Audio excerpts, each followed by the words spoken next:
Friends, ನಾನು ಟ್ರೈನಲ್ಲಿ ಹೋಗ್ತಾ ಇರ್ಬೇಕಾದ್ರೆ ಇವ್ರು ಯಾರೋ ಕೃಷ್ಣನ ಒಂದು ಬಾಕ್ಸ್ ಅಲ್ಲಿ ಒಂದು ಇದ್ರಲ್ಲಿ ಎತ್ಕೊಂಡು ಬಂದಿದ್ದಾರೆ ಅವರು ಕೈಯಲ್ಲಿ.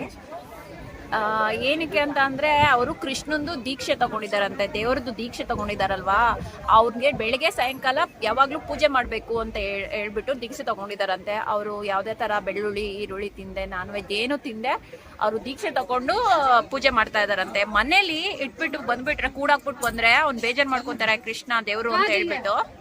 ಸೊ ಅವರು ಜೊತೆಲೆ ಎಲ್ಲೇ ಹೋದ್ರು ಜೊತೆಲೆ ಎತ್ಕೊಂಡು ಹೋಗಿ ಅವರು ಬೆಳಿಗ್ಗೆ ಸಾಯಂಕಾಲ ಪೂಜೆ ಮಾಡ್ತಾರಂತೆ.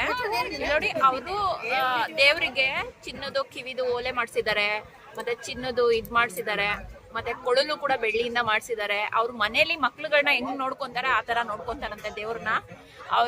ಅವ್ರನ್ನ ಬಿಟ್ಟಿರೋದೇ ಇಲ್ವಂತೆ, ಯಾವಾಗ್ಲೂ ಬಿಟ್ಟಿರೋದೇ ಇಲ್ವಂತೆ. ಅಂದ್ರೆ ಇವಾಗ ಬೃಂದಾವನಾಗ ಹೋಗ್ತಾರಂತೆ ಇವಾಗ ಕೃಷ್ಣನೆಲ್ಲ ಎತ್ಕೊಂಡು. ಇವ್ರ ಫ್ಯಾಮಿಲಿಲಿ 2 ಫ್ಯಾಮಿಲಿಲಿ ದೀಕ್ಷೆ ತಗೊಂಡಿದ್ದಾರಂತೆ. ಎಷ್ಟೊಂದ್ ಜನ ಇದಾರೆ ಇಲ್ಲಿ. ಈಗ ಇದ್ ಮಾಡ್ತಾ ಇದ್ರು, ಏನು ಅಂತಂದ್ರೆ ವ್ರತ ಮಾಡ್ತಾ ಇದ್ರು. ಅದು ರಾಧಾ ರಾಧಾ ಕೃಷ್ಣ ಕೃಷ್ಣ ಅಂತ ಅನ್ಬಿಟ್ಟು ಜಪ ಮಾಡ್ಕೊಂಡು ವ್ರತ ಮಾಡ್ಕೊಂಡು ಬೆಳಗ್ಗೆ ಸಾಯಂಕಾಲ 2 ಟೈಮಲ್ಲೂ ಅವರು ಪೂಜೆ ಮಾಡ್ತಾ ಇದ್ದಾರೆ ಕೃಷ್ಣನ ಅಂತಂದ್ರೆ ನನಗೆ ಇದನ್ನೆಲ್ಲ ನೋಡಿದಾಗ ಒಂಥರ ತುಂಬಾ ಖುಷಿ ಆಯ್ತು. ಅವರು ಬೇರೆಯವರು ಒಂದೊಂದು ಇದ್ರಲ್ಲಿ ಒಂದೊಂದ್ ತರ ಇದಿರೋದ್ರಿಂದ ಈ ಕೃಷ್ಣನ ಎಷ್ಟು ಮಾಡಿ ಎತ್ಕೊಂಡು ಬಂದಿದ್ದಾರೆ, ಜೋಪಾನವಾಗಿ ಇಟ್ಕೊಂಡಿರ್ತಾರಲ್ಲ, ಅದನ್ನ ನೋಡ್ಬಿಟ್ಟು ನಿಮ್ಗೆ ಹೇಳ್ಬೇಕು ಅನಿಸ್ತಾ ಇತ್ತು.